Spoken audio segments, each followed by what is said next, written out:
handling the economy. You can vote at sots.cnbc.com. Right now, though, we're going to hear from two congressmen with two very strong and different opinions.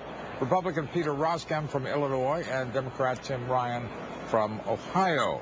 Mr. Roskam, it is your position, if I understand this, you feel the stimulus has failed. Oh, with no question. I mean, the stimulus. There's a great deal of questions, sir, but please explain why you think it's failed. Well, I think the stimulus has failed because we were promised, per the White House, that unemployment would peak at 8%. That was the sales job, and that these were shovel-ready projects, that the problems were basically going to go away. It was a Democrat senator not long ago that said we spent $1 trillion and we have nothing to show for it. I'm from a state in Illinois where unemployment is over 10%, actually higher than the national average. So I don't think anybody is really arguing with a straight face that the stimulus was successful, and even President Obama isn't using that word anymore. We're chock-a-block with economists, sir, who will tell you that the economy would be much worse without the stimulus. So please, get real. Representative Ryan, why have things not improved more than they have? I mean, Mr. Roskam is right. I think the White House probably oversold the stimulus. Why aren't things better? Well, my opinion is that the stimulus wasn't big enough, but clearly it has worked. I mean, we went from the stock market being a little over 6,000 to now 10.5 or 10.6 today. We were losing 700,000 jobs a month, and now we've had several consecutive months of actual job growth. All economics. We're not keeping pace with the growth in the labor force, sir. Things are just getting worse at a slower rate. Well, there's no question about it, and I'm not arguing that, we're living in utopia right now, but what I'm saying is from the fall of 2008, winter of 2008, we are in a heck of a much better position than we were then. So for our Republican colleagues to be arguing that the stimulus hasn't even worked when all economists are saying that it has is ridiculous. But look at Northeast Ohio, for example, just in my district.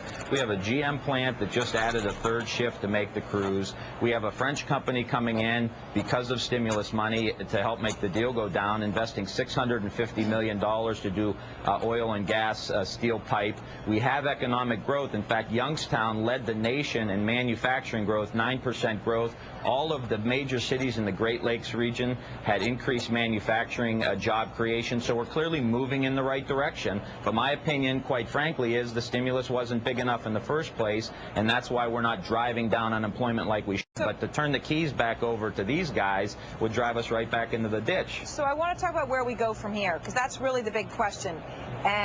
Representative Roskam, what would you do right now? What are your 2 bullet points of what you would do to make things better? Well, I would do 2 things. First and foremost, I would make the tax cuts permanent up and down the line.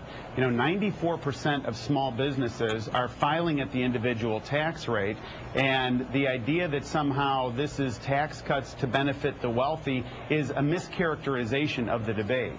I represent a west suburban and northwest suburban district in Chicago that is just chock full of small subchapter S companies that are frankly not willing to extend their lines, not willing to bring on new folks because of ambiguity. So number 1, make the tax cuts permanent. But the second thing is this Congress and this administration has to control spending, and the reason is that there is an adverse impact on actual job creation. The President's own debt commission heard testimony that said once you get above 90% of a debt to GDP ratio, it costs you 1 million jobs a year. We're now at 93%, so actually cutting spending has a buoyancy to the economy. Okay, so then the follow-up then, how do you answer this question? $700 billion to extend those tax cuts for high-income earners. You're saying we shouldn't run up the deficit. We don't have that money. We're going to have to borrow it. That means you have to cut $700 billion from somewhere else or raise taxes somewhere else. So where? Well, first of all, only in Washington, D.C. do you characterize letting people keep their own money as a cost. I think the larger context is the entire package is as you described, but $3 trillion of that is middle-class tax cuts. So but let's put it all. You have to get the money from somewhere still. I mean, whatever rhetoric we want to use, where do you get it? House Republicans passed and offered alternative budgets that were very restrained as it relates. You don't have to spend out the rest of the stimulus. You don't have to move forward and recharacterize Fannie Mae and Freddie Mac. There's a whole host of things under this administration. the non-discretionary, non-defense spending has increased 84%. And what do we have to show for it? I argue there's not much to show for it. So I think there's a whole host of things that thoughtful people can do to cut. The entire non-discretionary part of the federal budget has increased 84%, sir?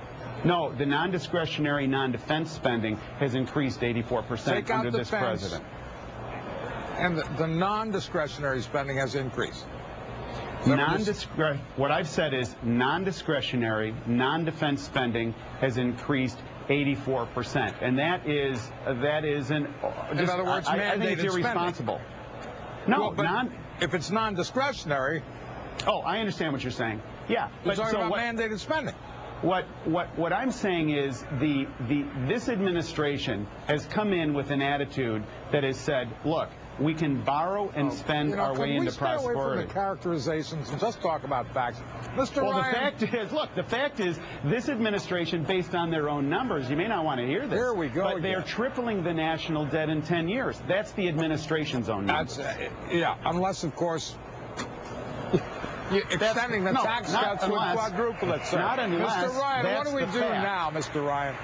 Well, I think we continue to what we've been doing. The Senate just passed a bill. It's got to come back to the House where we get community banks about $30 billion, and they're going to be able to loan about $300 billion off of that. There's a variety of tax cuts in there. Yeah, but you know what, Mr. Ryan, and here's the thing. Mr. Askham said the same thing. He's talking about small businesses and his, in his constituency, and you're talking about, and the administration's talking about making more money available to lend. But the fact is, these people aren't going to borrow money, and they're not going to hire people until demand picks up. Listen, you're coming up with supply-side answers to a demand-side problem. Listen, I said we need to address the demand side. I said the stimulus wasn't big enough, but also putting money in the hands of people. Come to Ohio, there are business people who come up to me and call my office every single day who say, I need credit. I got this deal out that's on the table, but I can't get credit to do it. I don't know what world, it is happening in New York City, but I know in Ohio there are a ton of business people who want to make deals go down that can't get credit. And this $30 billion and the tax incentives that allow them to deduct their health insurance if they own a business, research and development tax credits, those are accelerated depreciation. Those things are very effective for small businesses, and they want credit and they need credit, and we got to get it into the community banks so that these deals can go down. That's how we're going to resuscitate our economy. Believe me, you're not going to find a bigger demand sider than me. The stimulus needed to be bigger. We need to make the middle class tax cuts permanent so we have people with money in their pocket so that they can spend money. We need to continue with Pell Grants and investments in the education so that families can afford to send their kids to school so that we can fill these jobs that currently can't get filled. I mean, basically what the Republicans want to do is go back to the original Bush economic plan that drove us into the ditch in the first place. And it's not me making this up. You guys clearly understand we can't go back to that. We got to increase